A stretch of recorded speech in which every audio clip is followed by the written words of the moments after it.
तो दोस्तों, supreme court से बड़ी खबर सामने आ रही है, जहां पर जजों की नियुक्ति के मामले में अब कॉलेजियम प्रणाली जो होती है उस पर अभी तक मोदी सरकार और सुप्रीम कोर्ट के अंदर जो है टकराव चल रहा था, लेकिन अब इसमें आरएसएस की एंट्री हो गई है। अब आरएसएस ने कॉलेजियम प्रणाली की आलोचना करते हुए इस पर अपना एक लेख छाप दिया है और इसको लेकर के नया विवाद खड़ा हो गया है सुप्रीम कोर्ट से। इसको लेकर के बड़ी खबर है, इसकी जानकारी आगे आपको देंगे। साथ ही साथ दो और बड़ी खबरें इस वीडियो के जरिए से आपके सामने रखेंगे। जो दूसरी बड़ी खबर आ रही है वो देश में बढ़ते डीजल पेट्रोल के रेट्स को लेकर के मोदी सरकार के मंत्री हरदीप पुरी का एक अजीबोगरीब बयान सामने आया। इनके बयान को भी सुनेंगे। तीसरी बड़ी खबर आ रही है यूपी से, जहां पर पूर्व केंद्रीय गृह राज्य मंत्री और बीजेपी के नेता स्वामी चिन्मयानंद के खिलाफ कोर्ट ने बड़ा फैसला सुनाया। उनके खिलाफ बताया जा रहा है कि अब उनको एक तरह से फरार घोषित कर दिया गया है, जिससे चिन्मयानंद की मुश्किलें बढ़ गई हैं।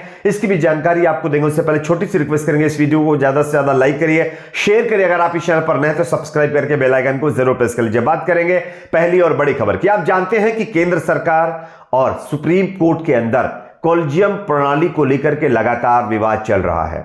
जो नाम सुप्रीम कोर्ट से मोदी सरकार के पास भेजे जाते हैं कि जज इन लोगों को नियुक्त किया जाए, जो लिस्ट में नाम लोगों का शामिल किया जाता है, उस पर मोदी सरकार एग्री नहीं होती है और उस फाइल को भेज देती है फिर से सुप्रीम कोर्ट के पास। और सुप्रीम कोर्ट फिर जो है मतलब जो है एक नाम उसमें से सिलेक्ट करता है, उसके बाद फिर दोबारा जो है फाइल भेज देता है मोदी सरकार के पास। और उसके बावजूद भी मोदी सरकार इस फाइल को काफी दिन तक पेंडिंग रखता है और इस पर जो है अनुमति नहीं देता है।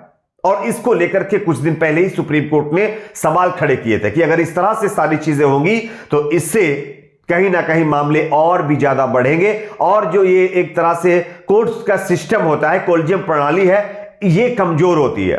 ठीक है ना, न्याय प्रणाली जो होती है वो कमजोर होती है। लेकिन अब इसको लेकर के आरएसएस की भी इसमें एंट्री हो गई। मैं आपको खबर दिखाना चाहता हूं, आप देख सकते हैं यहां पर आरएसएस ने इस पूरे मामले में अपने जो है आरएसएस की तरफ से एक लेख लिखा गया है और कॉलेजियम प्रणाली को लेकर के और जजों की नियुक्ति जिस तरह से कॉलेजियम प्रणाली के द्वारा होती है उसकी बाकायदा आलोचना की गई है और इसके खिलाफ आरएसएस ने भी जो है एक तरह से सवाल खड़े किए हैं। आरएसएस के मुख्य पत्र पांचजन्य ने भारत में जजों की नियुक्तियों और तबादलों की आलोचना करते हुए 7 पन्नों की एक कवर स्टोरी छाप डाली है। यानी कि जजों की नियुक्ति को लेकर के चल रहे विवाद में अब आरएसएस कूद गया है। आरएसएस का कहना है कि जिस तरह से सुप्रीम कोर्ट के द्वारा जजों की नियुक्ति की जाती है, नामों को फाइनल किया जाता है, ये जो है ठीक नहीं है और इसकी हम आलोचना करते हैं।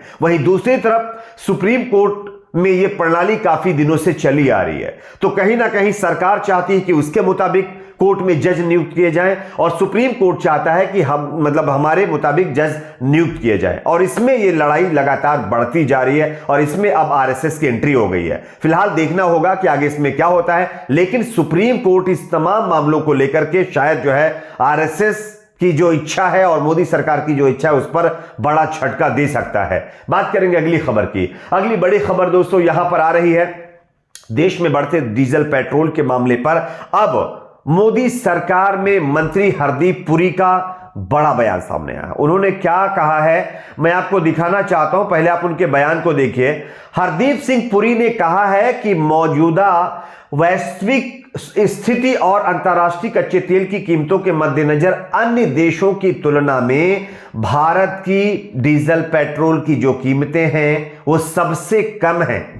यानी कि मोदी सरकार के द्वारा और उनके केंद्रीय पेट्रोलियम मंत्री हरदीप सिंह पुरी के मुताबिक हमारे देश के अंदर जो डीजल पेट्रोल का रेट है वो अन्य देशों के मुकाबले बहुत कम दामों में दिया जा रहा है। 2021 और 2022 की अवधि के बीच देश में पेट्रोल की कीमतों में सिर्फ 2% की वृद्धि हुई है, यह भी इन्होंने कहा है। उन्होंने बीजेपी गैर शासित राज्यों पर भी निशाना साधा है और कहा है कि पेट्रोल और डीजल की कीमतों में कमी लाने के लिए हमने वैट घटाया, लेकिन कुछ विपक्षी शासित राज्यों ने ऐसा नहीं किया। अगर वे ऐसा करते तो तेल की कीमतों में अप्रत्याशित कमी आना स्वाभाविक था। आपको बता दें कुछ दिनों से कच्चा जो तेल होता है ना उसकी कीमत लगातार गिरती जा रही है और उसके बावजूद भी देश के अंदर डीजल पेट्रोल की कीमत क्या किसी एक दिन आप लोगों ने देखा होगा कि कम हुई है? लगातार बढ़ती जा रही है।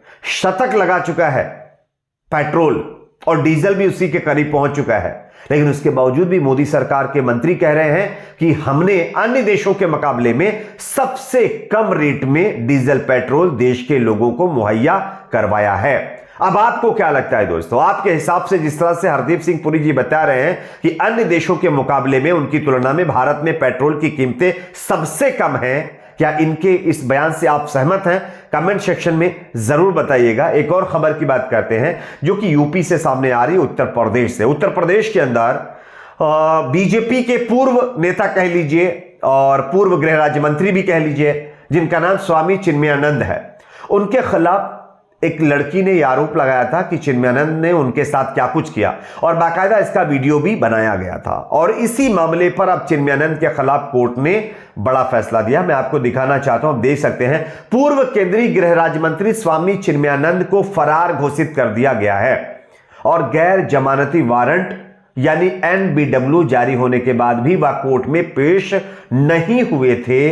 इसके बाद कोर्ट ने धारा 82 की कार्रवाई कर चिन्मयानंद को भगौड़ा घोषित कर दिया है। लेकिन मीडिया में इसकी कोई चर्चा नहीं हो रही है। मीडिया में बैठे हुए पत्रकार इस पर पूरी तरह से खामोशी इख्तियार किए हुए हैं। आपको बता दें कि अब चिन्मयानंद की फरारी का नोटिस आश्रम में, जो चिन्मयानंद का आश्रम है, उसमें लगा दिया जाएगा। इसके बाद भी चिन्मयानंद के कोर्ट में पेश नहीं होने पर धारा 83 के तहत उनके खिलाफ कुर्की की भी कार्रवाई की जा सकती है। ऐसी खबरें भी सामने आ रही हैं।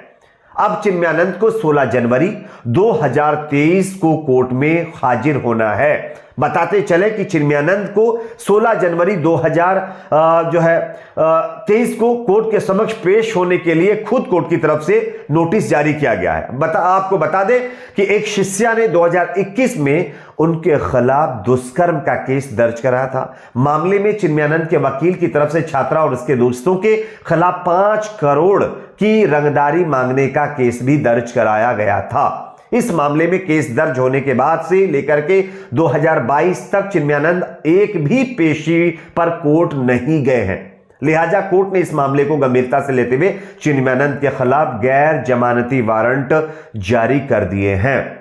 अब आप सोचिए, यहां पर बताया जा रहा है कि केस दर्ज होने के बाद जो है चिन्मयानंद जो है लगातार एब्सेंट रहे हैं, पेशी पर नहीं गए हैं। लेकिन अब उनके खिलाफ गैर जमानती वारंट जारी किए गए हैं। अगर यही काम, इसी तरह का काम अगर कोई गरीब करता जो एक लोअर क्लास में आता है, तो क्या उसको इतने दिन तक छूट मिलती?